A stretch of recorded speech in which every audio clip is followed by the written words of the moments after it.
Thank you very much. I appreciate everyone's attentiveness and participation so far today. This is our last panel. Primarily it's the one that's addressing the pastoral issues in terms of end-of-life care. For some of us, this is the legal side and the statutory side has some interest, but for some of us, simply the idea of being able to provide pastoral care for families who are going through a very emotional grief process is almost more important. When we travel the state of Texas, the TCC, we go to different parishes across the state and talk about issues, talk about our legislative agenda, talk about what we're going to hope to accomplish in the next session. Every time I go to these small parishes across the state and I talk about end-of-life care, invariably I have somebody in the audience that starts to cry or wants to come up and talk to me afterwards. They have a parent, they have a grandparent, they have an aunt, an uncle, a family member who's passed away, and they're not sure whether they did the right thing. They're not sure whether they were within Catholic teaching. They did what the physician had said. And so there's a tremendous amount of grief, a tremendous amount of emotion, and a tremendous amount of uncertainty at these times. And so being able to have a pastor, a friend, someone who's able to provide you with some support and guidance at that time is extremely important. It breaks my heart every time it happens, but it certainly underscores the fact that this is such an important issue for us as people, and especially for us as a faith who goes and supports our parishioners in this kind of situation. Immediately to my left is Bishop Strickland. He comes to us from the Diocese of Tyler. He is a former pastor and is from Mount Pleasant, Texas. You can read in his bio, his most prominent claim was he was known as the running priest. He runs every day. You still run every day, pretty much? Now it's running to meetings instead of running from them. Next to him is Deacon Charlie Stump. Deacon Charlie comes to us from the Diocese of Dallas. He is the Director of Pastoral Services, and Jennifer mentioned to you earlier that Bishop Farrell from the Diocese of Dallas had asked for a Catholic advanced directives, a Catholic approach to those kind of issues, and Deacon Stump was very integral in the developing of that material. The last person is a legend here on the campus of St. Edward's University, and he rolls his eyes. He's modest too, as you can tell. Father Lou Bersati is a professor here at St. Edward's University. He's been a priest in the diocese for many years. He's come and said Mass at my parish I don't know how many times, and we love to have him here. And his experiences both as an educator and in his pastoral help is certainly going to be invaluable for our discussion today. So please welcome the panel for us today.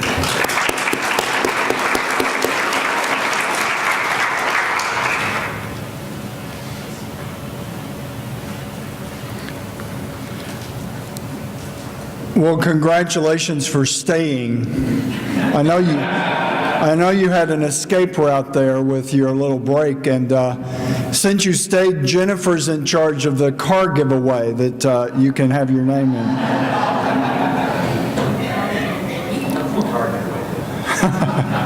As I thought about, by the way, I'm not Bishop Zurich, just to be clear. I may look like him, but I'm not him.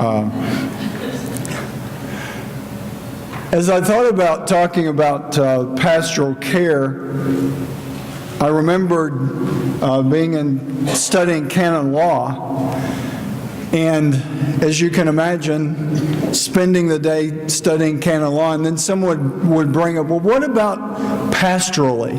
And it was always sort of like, well, if you want to be fluffy about it, let's talk about pastoral.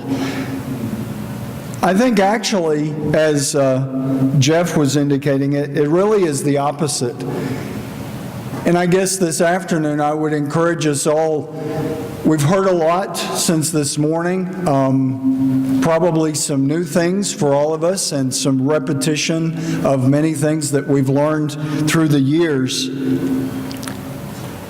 But it's very important to take the word pastoral very literally and very powerfully, I believe, bringing it out into the field, into the encounter with people. That's what it really is all about. as Jeff was saying, individuals becoming emotional, because that's how it happens. An individual child of God is experiencing this, and then a family surrounding that, and then a wider family and community. And ultimately, all of us, as the people of God, as the body of Christ, are affected by the pastoral care, the respect for the life of an individual. As I thought about this, and as I've listened to the presentations this morning and this afternoon, I kept thinking of words that have become very famous from Pope Francis, that pastorally we need to smell like the sheep. And I think that speaks to this conference today in a very special way, because to me it's a reminder that we need to walk with this person before they're at the point of the DNR or some of these legal issues that we've heard so much about. That is really the call, certainly of pastors, the priests and the religious that are here that are in that very direct role. But I would imagine, as Jeff alluded to, that a lot of you are here out of that pastoral concern. And so to smell like the sheep in this context means that we're not brand new on the scene, I guess is the way I would put it. Thinking about that, I would imagine a lot of the priests here have had and the deacons possibly, have had a similar experience that I've had, walking into a hospital room dressed like this, and the person might say, especially in East Texas, where we've grown to be about 6% Catholic in the Diocese of Tyler, grown to be about 6%.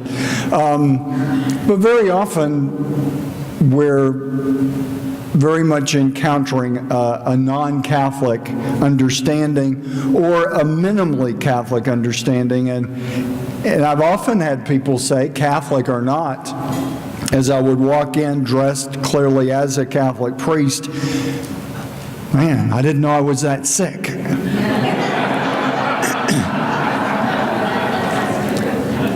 That kind of harkens back to the days of extreme unction rather than the anointing of the sick.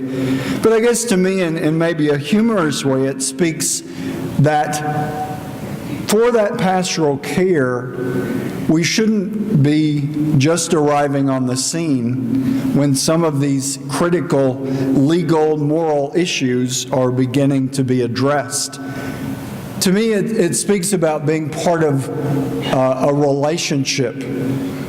And as we look at what we've heard about from the different panels today,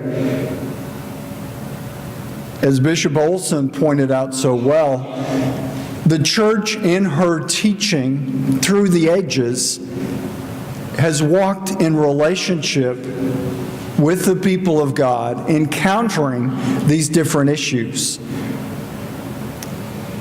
If we listen to what we've heard today, and I imagine a lot of you have notes similar to mine, the earliest pope that we heard from was Pius XII. And we might ask, well, where were all those other centuries? And I think part of the pastoral context is to be very aware, as Bishop Olson also pointed out, that many of the issues of what we can do technologically have begun to develop really. I'm certainly no expert on medical history, but from what I've read, I've always been interested in medicine, and from what I've read, medicine really began to take off, at least in this country, and in many ways, much of the medical research has been led by this country, but after the Civil War.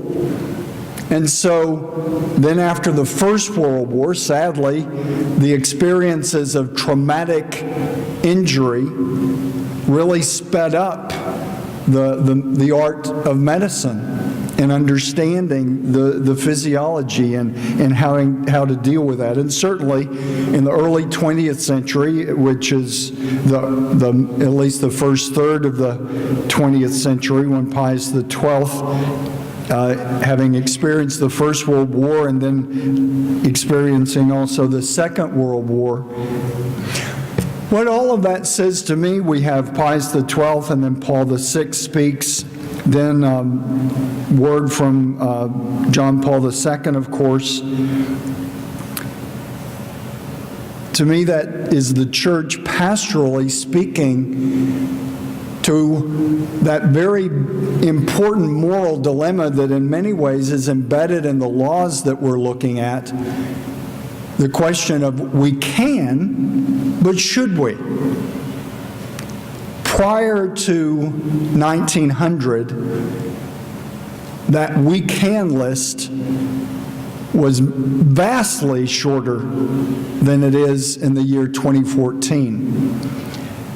And I guess in the whole context of faith that we've heard about, and certainly our Catholic belief that life, especially human life in the image of God, is a gift from God, and that each individual person is a unique expression of that gift of life, then in that whole broad context of the march through history and then the developments in technology, it really does come down very often to the pastoral issues of what medicine can do and what medicine should do in a given circumstance for one child of God, one unique expression of that gift of life, which is so easily lost sight of when we're dealing with the macro issues of medicine and cost and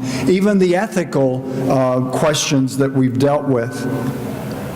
Certainly we have that message from Pius XII speaking about the ordinary means that is due to every person.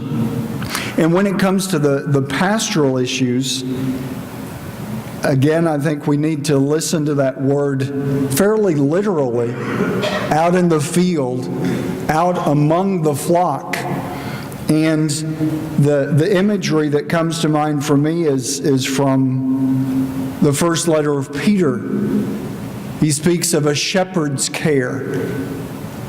And in many ways, whether bishop, priest, laity, men and women, religious, deacons, however we may be involved in encountering this child of God and dealing in a pastoral way with how the law impacts that and how we make some choices about what we can versus what we should do in this circumstance. In many ways, that imagery of a shepherd's care, I think, is very significant. It also brings to mind certainly the beautiful images of Christ as the Good Shepherd, but the idea of the lost sheep as well. In many ways, the tone of pastoral care has to be for caring for the one who is lost, in the sense of, in so many ways in our society today, the one easily pushed aside. We certainly see that on the other end of the spectrum of life with the unborn being pushed aside. But many threats to the debilitated, the voiceless, in a sense of the various states of a person that these DNR directives and all these legal issues may begin to impact. I think we do need to pastorally have that idea of it's the lost sheep, the one that society may be discounting the value of, that in a pastoral sense we need to enhance, in a sense, the value of and lift up once again, just as Bishop Olson was reminding us, that this person, and what in common parlance is spoken of as the persistent vegetative state, is not a vegetable. And I think that pastorally is where we need the law, we need the community of the church, we need the magisterium, we need the body of Christ working together to care for that individual. Because when we lose sight of the lost sheep, then the whole flock is threatened. I guess I would summarize my thoughts in 4 basic points that I think probably all of us here, because again, I would imagine that all of us have had some issue of dealing pastorally with this, or we likely wouldn't have signed up for this kind of conference. Even though much of it has been focused on the law, I think that ultimately when it comes to the pastoral care, it's about making sure and having a real responsibility that the law doesn't impede our ability to pastorally care for the one considered to be outside what may be the accepted values of society all too often. The 4 points that I would point to, I've already alluded to, is the idea of relationship. The pastoral care, certainly in an emergency situation, we've all probably had to deal with going to the bedside of a total stranger. And hopefully we can bring, because in Christ we are really never total strangers. But when the opportunity is there, and I think in pastoral care, it needs to be about relationship, certainly with that individual who may no longer be able to communicate in the normal human ways. One thing that I remember learning in clinical pastoral education, CPE, at Ben Taub in Houston, I remember learning to be careful about speaking about that person in the bed. And one of the things that they told us was hearing is one of the last senses to be lost from a person's consciousness or even kind of pre-consciousness. And I think we do, again, it just all brings all of this down to one person in a bed who may be apparently totally unconscious, but to be careful that we're not talking about, well, we think they may die tomorrow, or, those kind of conversations. To be aware that we're talking about a child of God, and to operate as if they are hearing us. I know in my practice as a priest, I would always going to anoint someone, possibly in a deep coma, to still speak to them. And I think that helps all of us, and I've had family members even mention the appreciation of that. To me, that again is where the pastoral care intersects with all that we've spoken of today. So it's about relationship in that broader sense of walking with a family, walking with an individual through a whole progression of a disease, if that is what they're dealing with. But also a relationship that continues with that child of God until the moment, by God's choice, that their life ceases. And that really is what we're all talking about. That, yes, we have the technologies to end life quite easily. And tragically, with the death penalty, we look at those means. But ultimately, what we're here supporting is that life begins and ends with God. That it is God's will, God's choice. And so all these things that we can do, we have to do in relationship, once again, in relationship with what God has revealed to us and who we are called to be as the body of Christ. The second point that I would make is pastorally, that we are to, as Jeff alluded to again, to give moral guidance, to help guide in the truth, to say that there is right and wrong in these issues. And I think sometimes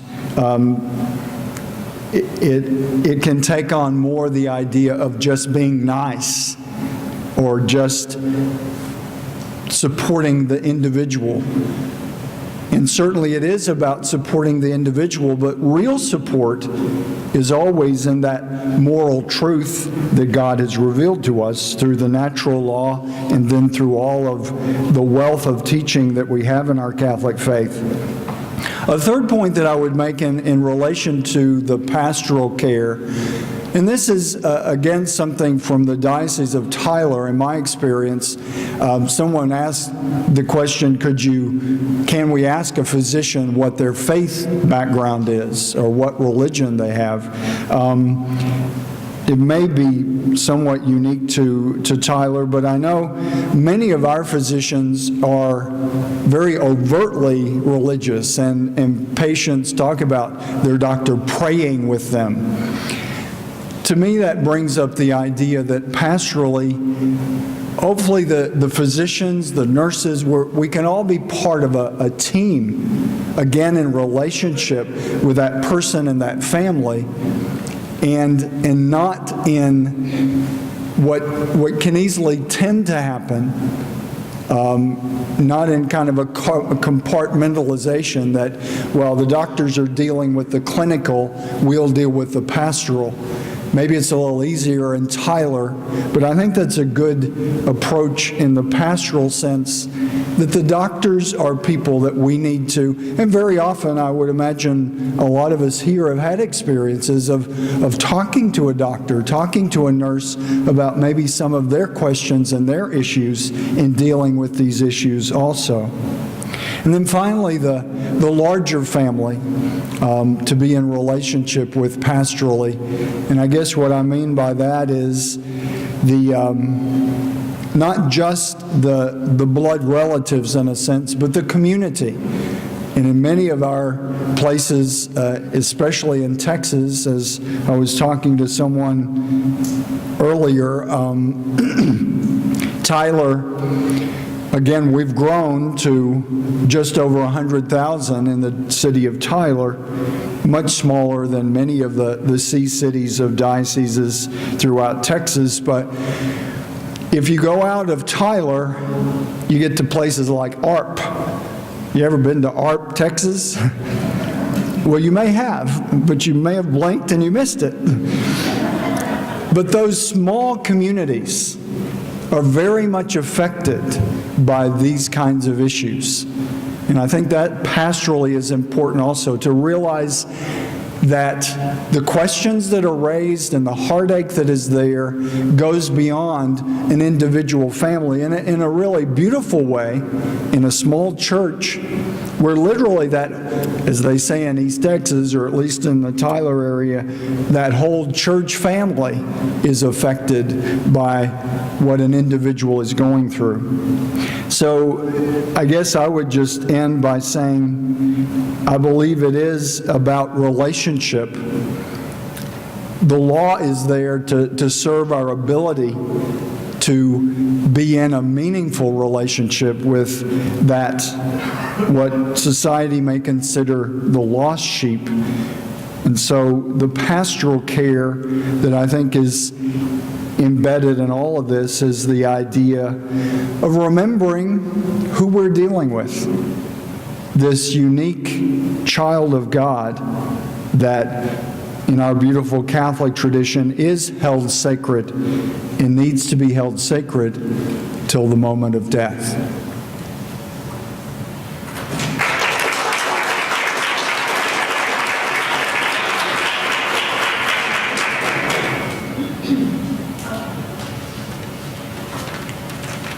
This shows you how organized I am.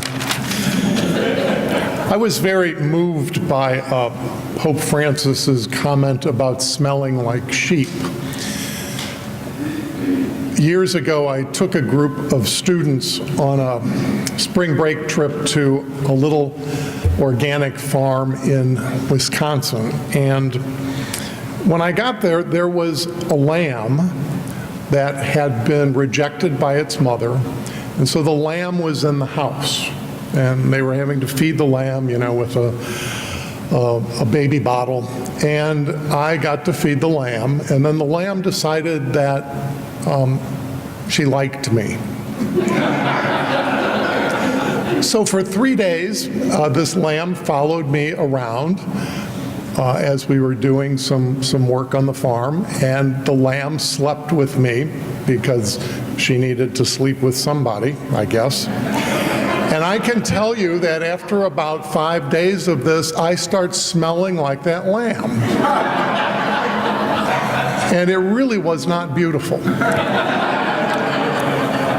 I talked to the farmer, the guy who owned the place, a few days after I was gone, and he said the poor lamb went into some really serious withdrawal when I left, because abandoned for a second time. I'm going to talk a little bit about letting go, holding on memory in relationship to two things, ethics committees and then a couple of stories. The ethics committee that I'm on at Seton, in the Seton family of hospitals, is the same one that Dr. Zintek is on, so we've got a lot of the same stories. And it's kind of the committee of the committees. So it's made up of all of the chairs of the ethics committees throughout the Seton family. Every Seton institution has an ethics committee that is active, and I think you've heard how they're basically constructed. Our task is to listen to and review decisions that the ethics committees have made, to do some continuing education, to help them support the members of the ethics committee, and really to listen.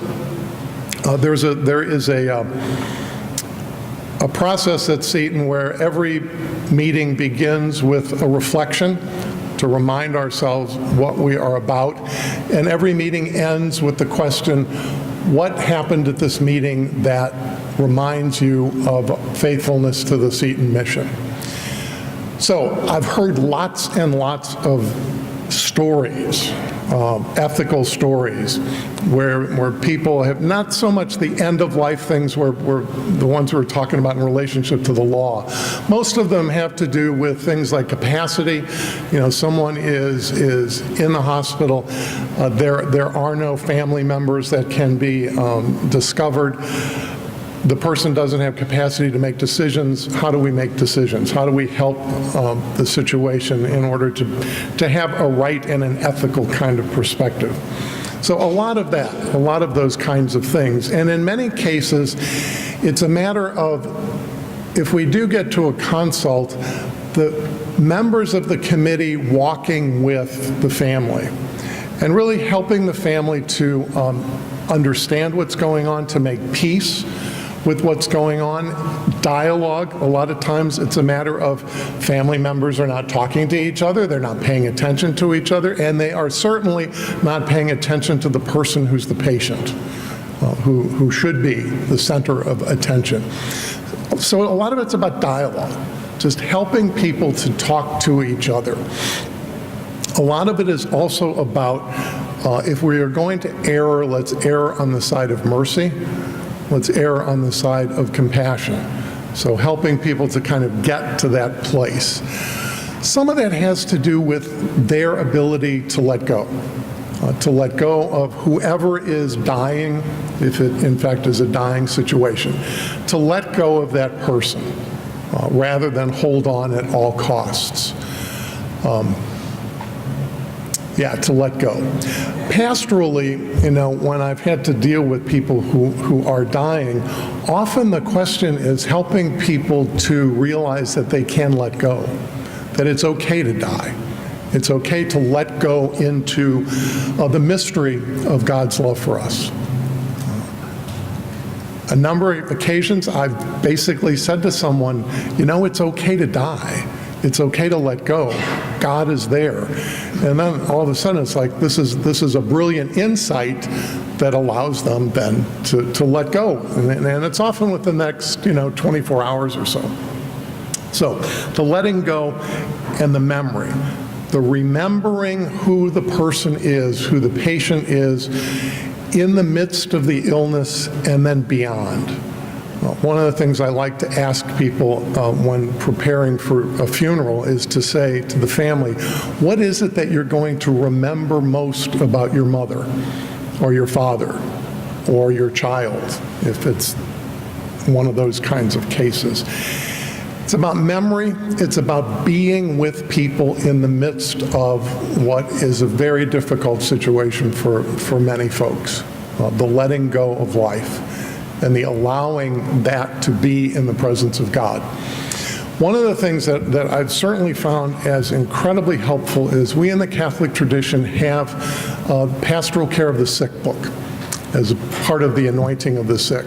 That book and the funeral book has a whole lot of really, really good stuff in it that helps us, I think, to accompany people in the midst of those difficulties. It provides, in some cases, a ritual. It provides a ritual that we can fall back onto, that people can then, get comfortable with.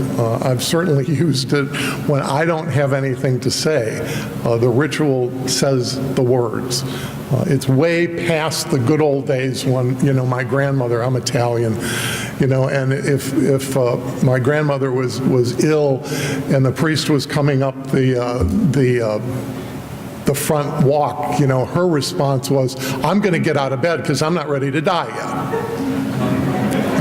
I think that works in the Italian community, the Irish community, and I think the Hispanic community. Get away from me. I mean, we've expanded our understanding of the pastoral care of the sick so that we really do accompany people throughout the course of illness and throughout the course of moving toward death. So the ritual is important. Just a couple of stories that I think may put some of this in perspective. We all had to do CPE, right? So I'm doing CPE in St. Louis, and it's the first day, and I walk in with a collar, and one of the floors that I was working on is a place, this is at Barnes Hospital in St. Louis, where people go when all of their insurance benefits have run out. So the door opens, and it's like walking into 1950. It was just not the nicest place in the world.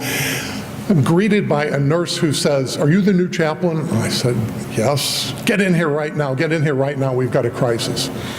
There was a man in bed who had been dying of cancer, from what I understood, for about 3 years, who was very close to the end. He was writhing in the bed. He was screaming. His wife was hysterical, and all of a sudden he dies. And I will never forget the look on his face. It was a look of absolute terror and fear. So fast forwarded a few hours, the wife has calmed down. I got her into a cab and she was going home, and I went back up and I said, help me understand what was going on in there. And the nurse said, this guy's been dying for a long time. He's been in and out. He believes in absolutely nothing. The look on his face was the terror of believing in absolutely nothing. Contrast that with it was an older woman. I was really not very good at this stuff when I was that young. I went in to see this older woman, and we're doing a little chit-chat kinds of things, and she says, "Now you're the chaplain, right?" I said, "Yes." She said, "Well, look, I'm dying and I need to talk about it, so will you cut the crap and let me talk about it?"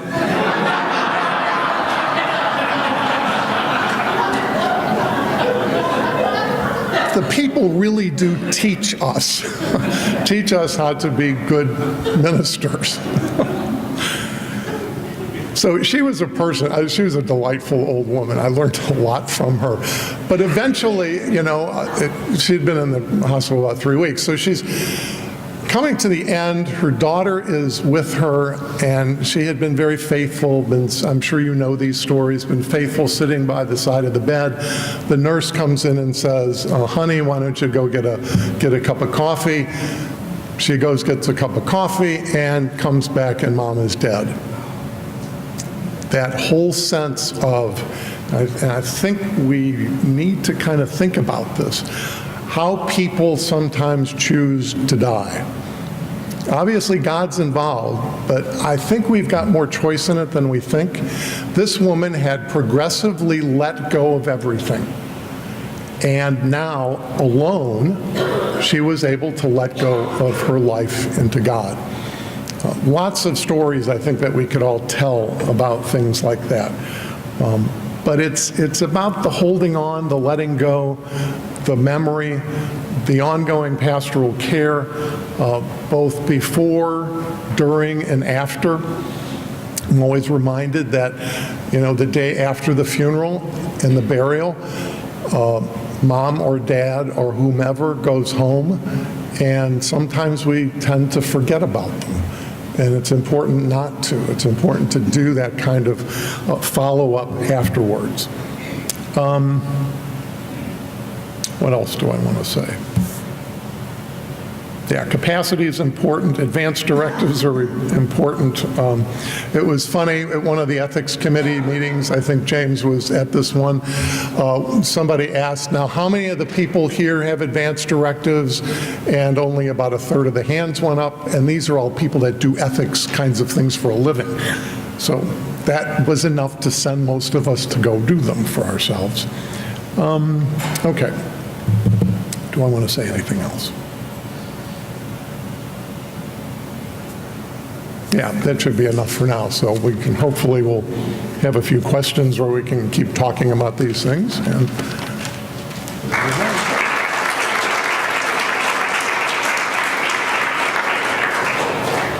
there's something about being the last speaker to come up and to kind of summarize things, isn't it? As we're talking about pastoral care, I was brought back to thinking when that really started for me, and it was something that I got introduced to while I was in diaconate formation, and it was from my own parish. And there was a fellow that sang in the choir with me named Leroy, and Leroy was a Texas Highway Patrolman, and him and I developed a good relationship because we'd talk about hunting and fishing and stuff like that during choir. And Leroy was diagnosed with cancer, and he went through a bout of chemo and so on and so forth, and we prayed for Leroy while he was absent. And then he came back to the choir, and everybody was delighted that Leroy's back. And then he developed a lump on his neck, and we went in for radiation. And it was during that time that he was in recovery that God kind of put it on my heart to go visit Leroy. So I went and knocked on the door, and I'd never been to Leroy's house. And he came to the door, and he's in his pajamas and his robe, and came in and sat down, and we started talking about hunting and fishing and things like that. And suddenly he just stopped, and he looked at me, and he says, "Charlie, I'm afraid." Big Leroy, afraid? He says, "I'm afraid of dying." I thought, oh, golly, now what do I say? And I recalled when Jesus' disciples were sent out across the lake, and they were fishermen, and they went out across the lake, and it was late at night, and a storm came up, and how afraid they were until they saw this figure coming across the lake. And then Peter, said, "Lord, if this is you, then bid me to come." And he said, "Come." And he got out of the boat, he began to walk toward Jesus. And as long as he kept his eyes on Jesus, he was able to walk on the water. But when he took his eyes off of Jesus, then he began to sink. And Jesus reached out and took him and brought him into the boat. And I said, "Leroy, as long as you keep your eyes on Jesus, that's all it's about. And you don't have anything to be afraid of." The next day, Leroy went into the hospital.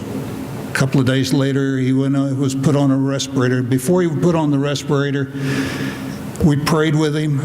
He wasn't able to speak at that time. He had a pressure mask on his face. But we were in the hospital, and he pointed up to the crucifix, and then he pointed at his eyes to let me know that he had his eyes on Jesus. And Leroy never did recover, and he ended up dying. But they began a ministry for me to go out and be with people in our parish that had been living with a disease or an illness that was resulting in death. And I journeyed with many of them during those months. Finally, I went into the hospital one day, and one of the women that I knew had been sick for a long time, and she was at the hospital, and I walked in the room, and she says, "Oh, Charlie, thank God you're here despite what Walter says." I just went, okay. So we spent some time together, and we talked, and finally, and she says, "Well, I'm really glad you're here despite what Walter said." And I said, "What did Walter say?" She said, "Walter says that everybody you come and pray with dies.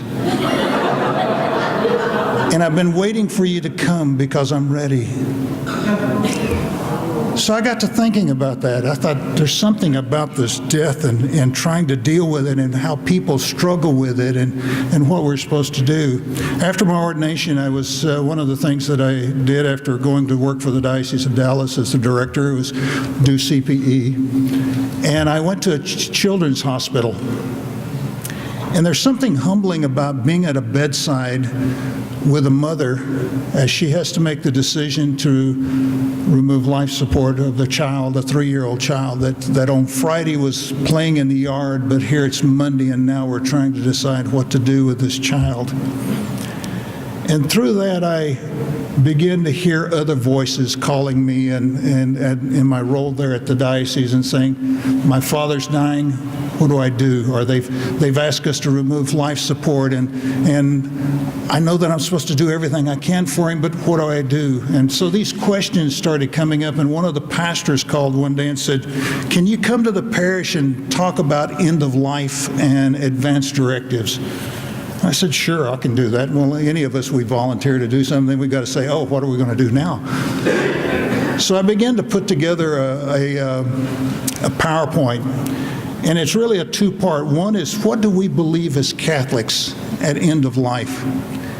And then the other part is, what do we do around advanced directive planning? How do we begin to plan this? So I go out now in the Diocese of Dallas and I do a presentation probably 4 or 5 times a year. I think I'm scheduled in the month of November for 3 times to go to 3 different parishes. And I'll talk about what do we believe as Catholics around end of life, and then what about how do we go about planning the end of our life and advanced directives? Unfortunately, when Bishop Farrell came, that was one of the things that he said. He said, we are pro-life, and that's from conception to natural death. And sometimes we forget about the natural death because we're so focused on the beginning of life. And he says, I really want us to be able to look at end of life. And that's when we talked with the St. Thomas More Society to bring them in and say, okay, here we are. He's moved down here from Washington, D.C. He's in Texas now, and he says, okay, there's Texas laws, and they're different from where I was, but I need something to be able to give people around advanced directives. And so that's what he's put together in the St. Thomas More Society and Bishop Farrell, and we've worked together and we've produced that, and it's on our website. So you can go to the website and it has advanced directives, and you can talk about living will, but also then medical power of attorney. So whenever I go out into the parishes and begin to talk about these issues, we start to look at them because in 1900, when we look at deaths in 1900, 10% of all deaths were long, precarious deaths, and 90% were sudden deaths. Whereas in 2000, 10% are sudden deaths and 90% are long, drawn-out deaths. And so with the technology that we've talked about, in Dallas, I know Baylor Hospital did a workshop for Bishop Grumman and I attended, and in 1935, the average lifespan in Dallas was about 45 years. After World War II, that increased to, I think, around 59. The average lifespan in Dallas today is 85 years. So we can see in that technology how we've moved forward, but along with that have come a lot of other issues. cancer, heart stress, dementia, a lot of things that we weren't dealing with 50 years ago. But today we're starting to have to make decisions.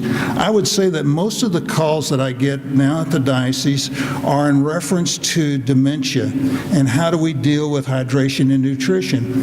And that's one reason I encourage people to start looking at their own advanced directives, especially those that are aware that in the early diagnosis of dementia, to say, okay, this is how it's ultimately the disease is going to end up taking my life, is because I'm not going to be able to drink or take food. And what are my decisions? What am I going to tell my children or my advocate? How can I help them make that decision for me when I'm no longer able to do that? It's not good to make decisions when you're under that stress, and I can attest that in 2006 I was in a very bad car accident. I spent 9 days in ICU, and they gave me morphine for the pain. They did an epidural and all of these things, and finally on about the 8th day they said, "Oh, he's doing good," and they told my wife, "You go on to work, he'll be all right, we'll take care of him, we're going to move him up to a room today." But they came in and asked me if I would mind them giving me a drug that was an IV push. And I kind of, yeah, and this IV, I was morphine and everything. I said, yeah, whatever. And I watched them do the push, and I rolled over, and my last breath to the doctor was, "Can't breathe." And I went into respiratory arrest. I made a decision under the influence of morphine and other drugs where I probably shouldn't have made that decision, but my caregiver wasn't there, my advocate, to speak on my behalf. And so it's important to have somebody in that role. One of the things, though, I do encourage adult parents that have children, rather than putting the child in as the advocate and making that decision, oftentimes you need to find somebody that's a close friend that's going to speak on the behalf of the family, especially when it comes down to saying, okay, we're going to remove life support, and the doctor comes into the spouse and says, do we remove life support or what do we do? Well, rather than the spouse saying that, let's have a family friend that's journeyed with you as your medical power of attorney be the one to make that decision or say the words, even though the decision is because the family has all agreed and this spokesperson is speaking on your behalf. So I encourage people, rather than saying you want your daughter to be the medical power of attorney or your son or your spouse, that let's choose someone else that's journeying with you as a family member that's close and everybody can support that. So there's a lot of these little things. We get a lot of times, as Jeff was saying, that we have people come up to me after the workshop and said, for years I thought I killed my father because the doctor wanted me to do a certain procedure or something like that, and I agreed to it. And I'm so thankful now to realize that I was allowing him to die naturally.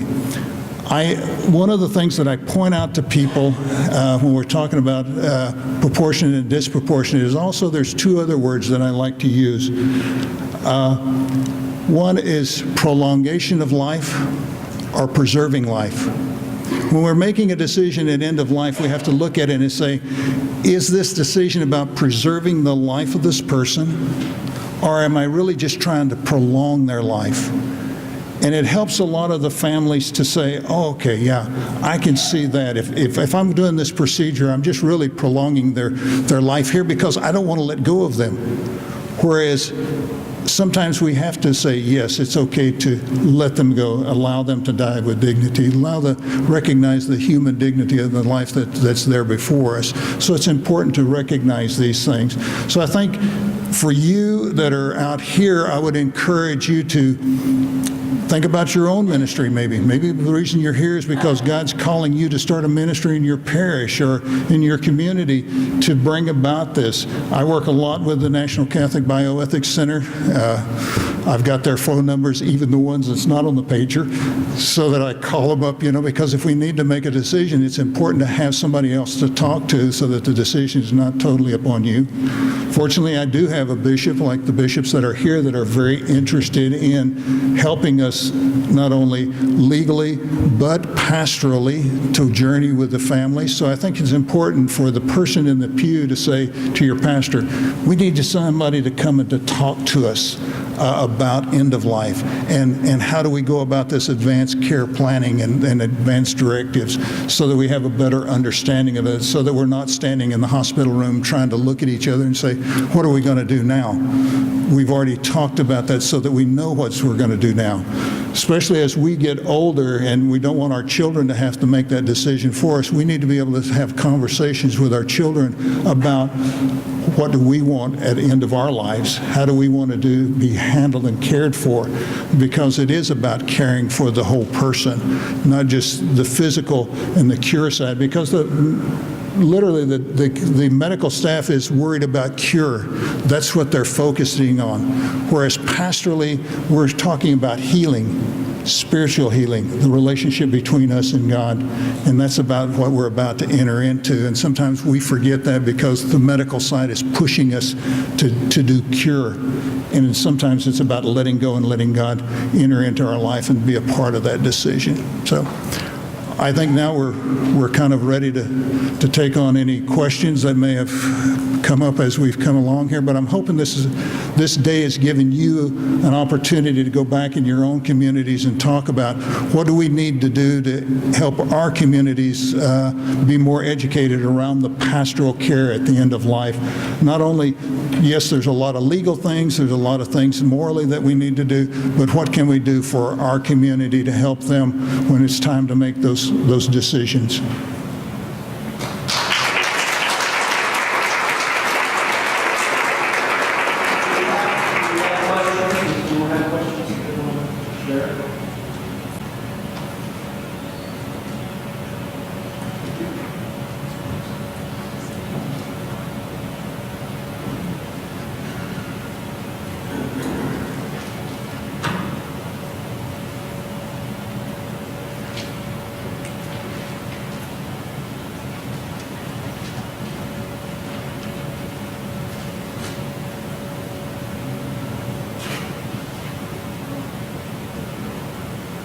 Everyone always says our loved ones in heaven.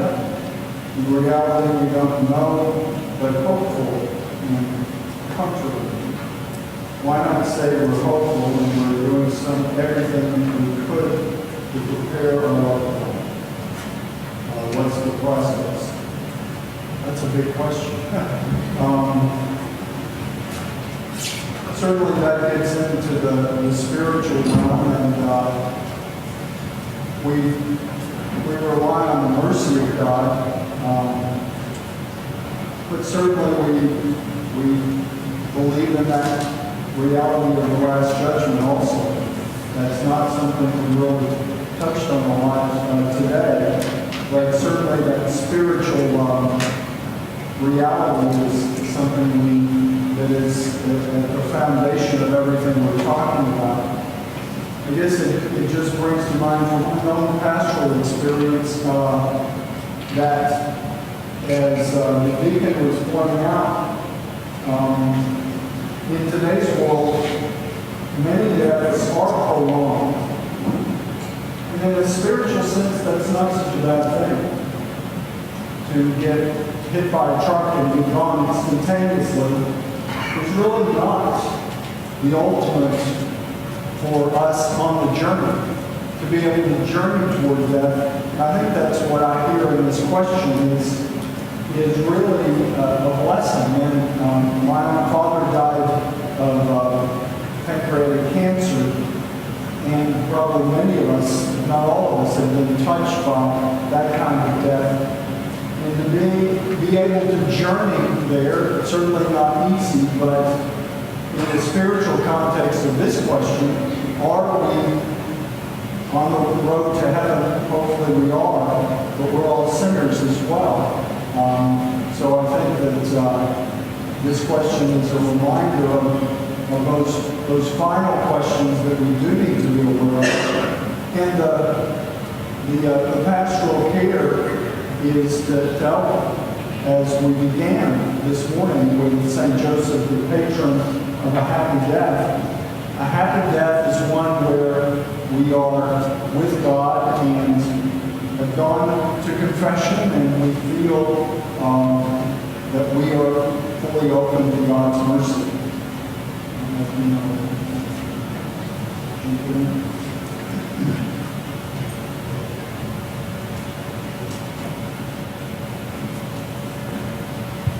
Now it's on. Okay. What the question reminded me of is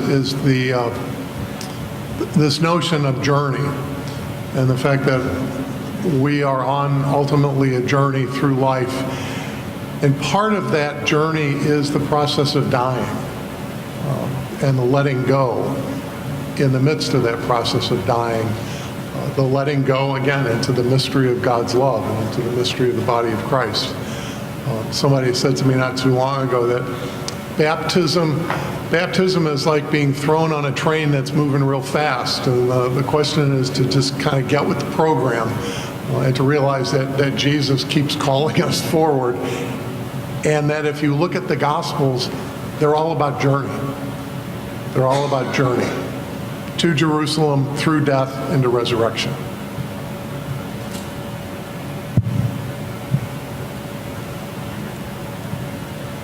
I think our whole journey is about hope.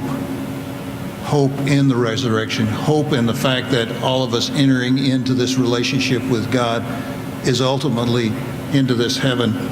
I often also look at heaven not necessarily as a noun, but as a verb. That as we enter into the presence of God, we're in this constant love relationship with God. If we see God as totally love, then we are entering in this relationship with God and all of those that have gone before us, and we're in communion with the saints that have gone before us and with God. So it's this love relationship that we enter into, and I think being aware of that brings hope to us that are here, but also to those that are in the journey into the journey of death. A couple of questions here that came up in reference to my PowerPoint. Yes, I'm often share my PowerPoint with others. The National Bioethics, the PowerPoint that was pointed out on the Texas conference is also a good start for that. In fact, probably, and I'm also constantly updating my PowerPoints, and I'm going to be, looking at those and seeing what's available there. But yes, if you go onto the Dallas Diocese website under Pastoral Services, you'll find my email there. Also, you'll find the end-of-life information and so on and so forth. You're welcome to email me, and then I can email it back to you if you're interested in it. If you're interested in doing a training, we share with each other. I recently was over in the Diocese of Tyler because one of my things is disabilities, and we were meeting with some of the folks over there. We exchange ideas amongst dioceses, so as long as your bishop's open to it and whatever I can do, we're willing to travel and come and help you out in starting your own ministry around end of life and helping that journey.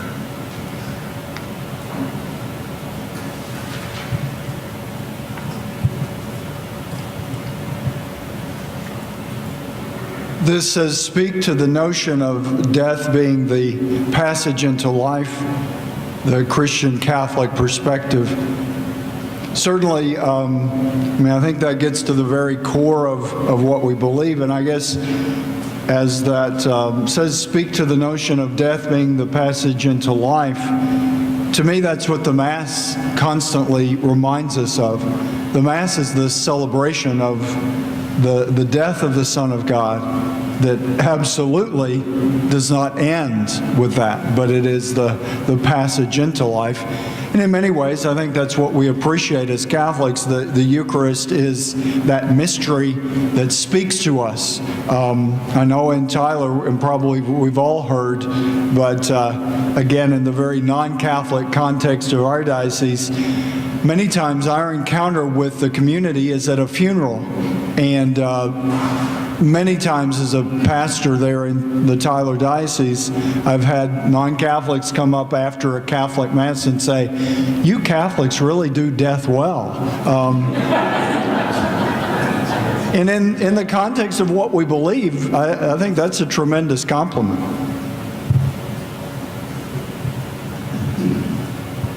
I just underline the fact that we really do death well in the Catholic tradition. I mean, we journey with people, support people, and I guess just to add to that notion of the Eucharist, we do let go into the fullness of God's love. So it's again, death is the continuation of the journey into a new realm of our existence. We like to call it eternity.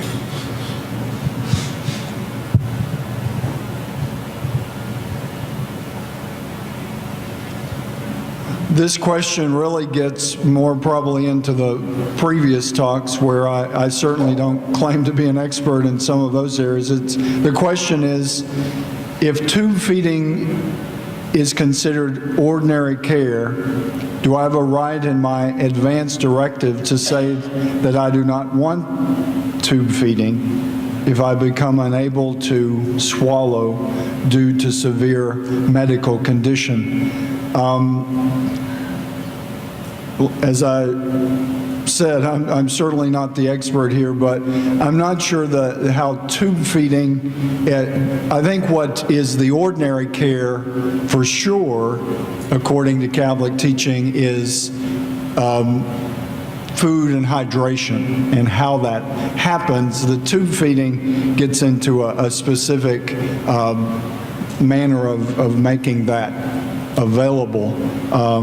I think as I understand the Catholic teaching, the care to make sure that nurturing a person with food and hydration is not medical care, but is ordinary care of the person. I don't know if anyone else wants to get more specific on that one.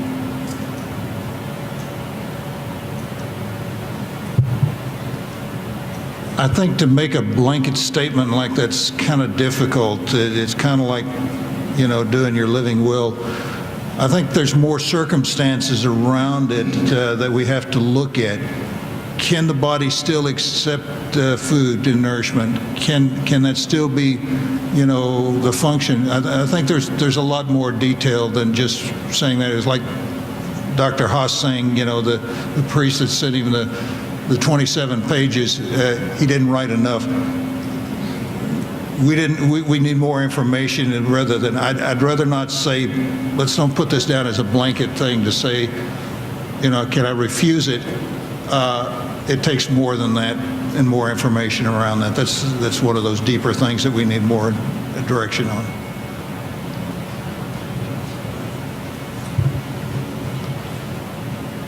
When praying with the dying, the person often wants to know they are forgiven. Is it okay for the laity to tell them they're forgiven if a priest is not there? I guess I would kind of see two sides to that. Certainly, our faith is that Christ in his death offers forgiveness for humanity for their sins. Certainly, sacramentally as Catholics, we confess our sins in the sacrament of reconciliation to be absolved of our sins in a sacramental way. I guess in this context, I would certainly say that any of us as believers can remind someone when they're at the point of dying or seriously facing death that Christ's death offers forgiveness to all of us.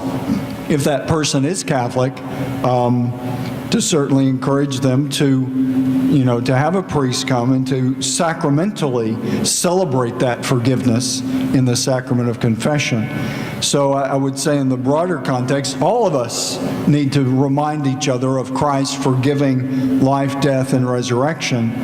As Catholics, we sacramentally celebrate and live that specifically through the sacrament of confession or reconciliation. One of the ministries that I'm in charge of the hospital chaplains in the diocese, and we do not have a Catholic hospital in our diocese, but we have a lot of other hospitals. So we have priests and deacons and religious that are assigned to different hospitals. And we still get calls saying we need a priest to come because this person's dying. And we're trying to help them realize that the sacrament of the anointing of the sick is for the sick, and that it's important that we receive that when we're seriously ill and seriously facing death. That calling at 3 o'clock in the morning and saying, okay, they're dying, we need a priest to come, the priest should have been there before to hear reconciliation and about forgiveness and reconciliation. So it's important to remember that. Let's try to recognize this and help those that are on this journey to death, that they can ask for the sacraments and be there with them. But when you as a lay person are with them and they have not had an opportunity for reconciliation, they're facing death, we cannot administer the sacrament, but we as the body of Christ are present there, and God knows the sins of this person. And if this person is truly wants to ask forgiveness to God, then that's the relationship that person has. I mean, we can join with them and pray for them, but we need to give them hope that God is a God that does not condemn. Just as he didn't condemn the adulterous woman, he's not going to condemn them, but he's going to stand there and as they confess their sins to Jesus. I mean, we have to do what we can do at that point, at the point of death, and to recognize it and to be compassionate and to help them to know that God is a loving God and a compassionate God, and he doesn't condemn. I would certainly underline all of that and just add a couple of things about, it is about compassion, it is about mercy. Certainly reminding people that they're forgiven is a good thing to do within the context, again, of that believing community. I'm also reminded that when we think of the last sacrament, we're really talking about viaticum. It's the last communion. It's the last communion on the journey forward, and that reconciliation, anointing, and viaticum are all part of that process of helping, sacramentally helping people to move on. This is a great story. I was working with an African-American woman in Washington, D.C. when I was a graduate student, and we were doing a little project, and she ended up in the hospital because she had fallen, and she was one of these very southern women, and so she says to me, two of us were there, another priest, says, I was praying last night, and I heard someone in need. And I walked down and I found this woman who was in serious pain. And I prayed with her, and I anointed her, and I gave her a rosary. And the other priest said, "You anointed her?" I said, "Yeah, I anointed her. I anoint my kids all the time. I anointed her." And so he says, "Well, now where'd you get the oil?" She says, "Well, I get it at the grocery store, and I bring it to Father, and he blesses it." So what was so fascinating about that is her husband comes down to the room, while we're there, and says, "We're not Catholic. I wanted to bring you your rosary back. And all I can say is, I don't know what you did to my wife last night, but she is remarkably better today." God has ways.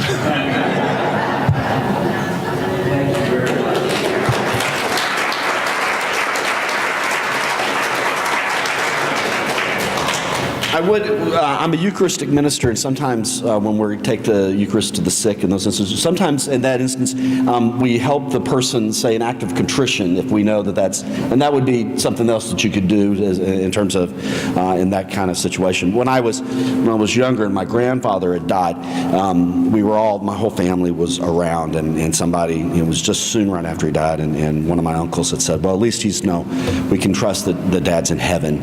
And there was quiet for a minute, and my grandmother said, "Father Titus did come by, didn't he? He did get so just to, just to make sure." And then Deacon Charlie, I was born and raised in Houston, and so when I heard you say that, the age of the average Dallasite is 85, I thought they're just bragging again. Those Dallasites, they just can't keep from doing it. I want to thank you, all of you, for hanging in with us today, participating in this. I think this was terrific. I've been able to hear from all of the panelists, heard tremendous stories, heard a lot of teaching, really underscored Catholic faith and what the end-of-life care means for us. I'm grateful for having all of our panelists here. I'm grateful for y'all to be here as well. I'd ask Father Lou if he wouldn't mind to come give us a closing blessing. Did you notice that you had the aura of... I felt it. Yeah, okay. So, all right. Let's stand and pray.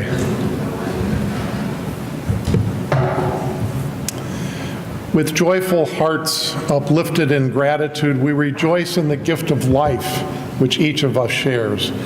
We rejoice in the life we share, which allows us to explore the mysteries of the world before us, to come to discover and to know the truth of our own existence, to live the dream that you have for each of us.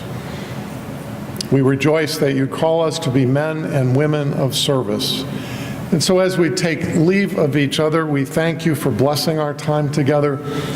We pray that our conversation was nourishment for the human spirit and that our gathering is one of support and affirmation. And may Almighty God bless and keep you, the Father, the Son, and the Holy Spirit. Amen. Thank you, St. Ed's University. Thank you, Catholic Health here. And thank everyone of you for being here.